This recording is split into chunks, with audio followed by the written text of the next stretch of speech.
Next section is your listing period. Now, we want to have a minimum of a 90-day listing period. If there's really no criteria, but 90-day is the accepted, you certainly can ask for 120 if you want. In our market, of course, things are flying off the shelf, but you still want to give yourself enough time to market the property. So I would say a minimum would be a 90-day period.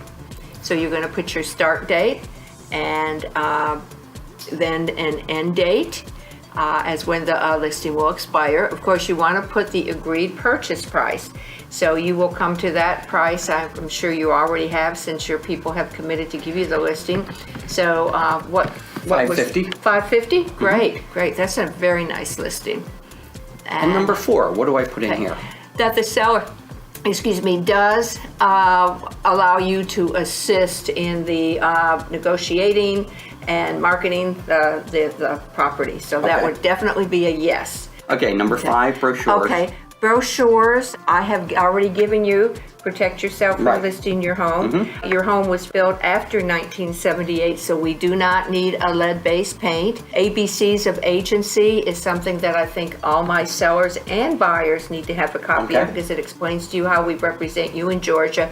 And definitely, whether you feel you have mold or not, I think it's very important that all buyers and sellers read the mold pamphlet so they understand what the government regulations are concerning mold in the house. Okay. The marketing, tell me what I put in there, Mary. Okay. You would put the FMLS listing service and the GMLS, because that is where we put all of our listings automatically. Of course, they do, as we discussed, populate to many other sites, but right now those are the primary listing sites that we use in Metro Atlanta. Okay. Okay, so our commission, as you know, on our ABD shows us 6 to 10%. 6 is typically for the residential properties. We can go up to 10% on land. So we always ask for 6%. We co-op with another agent, and that agent is going to expect 3%. So it would be 3% to us, 3% to them. Now, occasionally, you will have a seller that wants to negotiate your commissions with you. And your broker is going to require you to visit with the broker and discuss this before you can agree to negotiate any commission. There are certain circumstances that we will negotiate. I understand you told me earlier that this seller is going to purchase a property through you as well. Well, we could probably work with them on a little less listing commission. However, if you do that, I would like you to have a buyer brokerage agreement signed by them up front, so they have committed to work with you in purchasing their new home. The company policy is very simple. An agent does not have the right to negotiate a commission. They need to speak with their broker. If the broker agrees, the broker will give the agent what we call a negotiated commission form that needs to be completed and loaded into the transaction room to become part of our file. Awesome. Okay. Protected period. Protected period is, I like to see 90 to 120 days. And of course, we covered that, what that protects you about from the buyer and the seller becoming fast friends and excluding you and the seller's agent out of the transaction. That doesn't ever happen, does it? Yeah, it really does. You know, you don't want to be riding through the neighborhood 3 months from now after your seller took the listing off the market and see a new face in there that you actually met at your open house and he's cutting the grass and these two got together and excluded you out. So the protected period is going to say that during that 90, 120 days after the listing has expired, that you are protected and they are obligated to pay you a commission if anyone that was in that house that you introduced them to winds up buying the house. Awesome. So that's called the protected. And the retainer fee, when do we get to collect that? Or well, you know, that's something that I don't see a lot of. I think in some markets you do, but that's up to you. If you're taking a listing and you're going to spend a lot of your own dollars on top of the company dollars to market the property, you can ask for a retainer fee. That is up to you. Typically what happens if you ask for a retainer fee, that fee, be it $1,000 or $2,000 or whatever you ask for, is deposited into our corporate accounts. And if for any reason that seller does not sell the house, decides to take it off the market, decides to switch to another company for whatever reason, that retainer belongs to us. And as an agent, you would get your normal split on that. Now, if you ask for a retainer fee and you go to closing and everybody walks away happy, that money is returned to the seller. So it's really a kind of an upfront protection for you that, well, you're going to be paid something for your hard work or marketing dollars spent. And then the independent contractor relationship? Exactly. Yes. You are not an employee. Yes, you're an independent contractor. Okay. Right. And The following are types of agency relationships not offered. We offer all of those, correct? we do not offer sub-agency. Okay. Yes, so we do offer all types: seller, buyer, designated, dual, tenant agency, landlord agency. We do not offer sub-agency. And to me, this is really the most important part of your listing agreement, other than getting the price proper in your forms.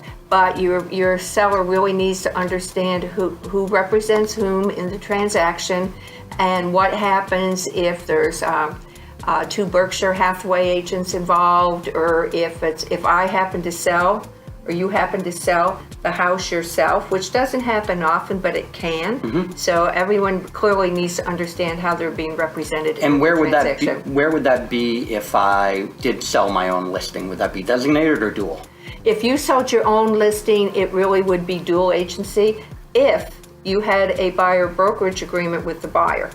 And at that point, I highly suggest that you do have one, but you would be dual. And it's dual only if both parties agree that you can represent them, that they are your client. Okay. On the purchase and sale agreement, there's a little box that designates, you can check, but if my agents are in a dual agent capacity, not only do I want the appropriate boxes checked on the purchase and sale agreement, I want a special stipulation put in the contract to say all parties acknowledge that John Morrison is representing both the buyer and seller, or acting as a dual agent in this transaction, because people have short memories and they might come back to you and say, well, I never saw that little box. So I really want a special stipulation that clearly says that both parties understand you would be acting as a dual agent in this transaction. Okay.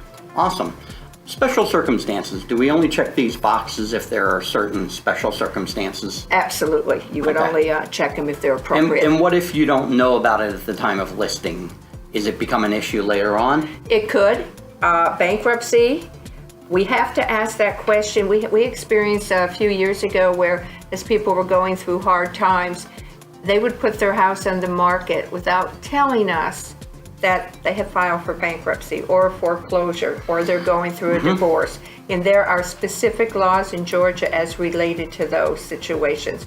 What you don't want to have happen is you list a property, you spend your time and energy marketing it, we bring a buyer, we work out the contract, and the week before closing, the closing attorney finds out through checking deeds and titles and such that this house is in bankruptcy court, or there's a divorce decree pending, and we cannot move forward until these legal issues are resolved in order to consummate the sale of the property. So those are very, very important factors. Okay.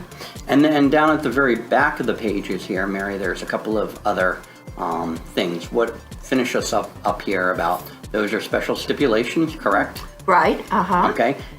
And that's where you would add that special stipulation if you were doing dual agency. Dual or agency. something. And actually, you wouldn't put it on the listing agreement. You would put it on the purchase and sale agreement. Awesome. There's very little that is acceptable to add to the listing agreement. Okay. The only one that I've ever known, John, is if the seller has the right to sell his property to a third-party company, which means that his company is helping with the move, and he's probably going to get a company buyout where they will, after looking at appraisals, will offer them a certain amount for the house. And Yep. if they decide to take that so they don't have to fool with showing and that, There is a stipulation that says that their company can do that at any time during the listing agreement.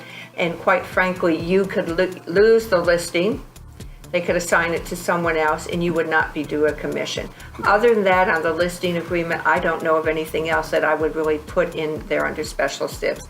In fact, unless it's changed, your listing services really frown on agents adding all kinds of stuff to the special steps of their listing contract. And then who signs this? Very, very good question, very important question. Anyone that is on the deed must sign. If it's a husband-wife owning it, both husband and wife have to sign all the paperwork. If it's siblings, if it's a partnership, whatever it is, who's ever on the legal title to the property must sign it.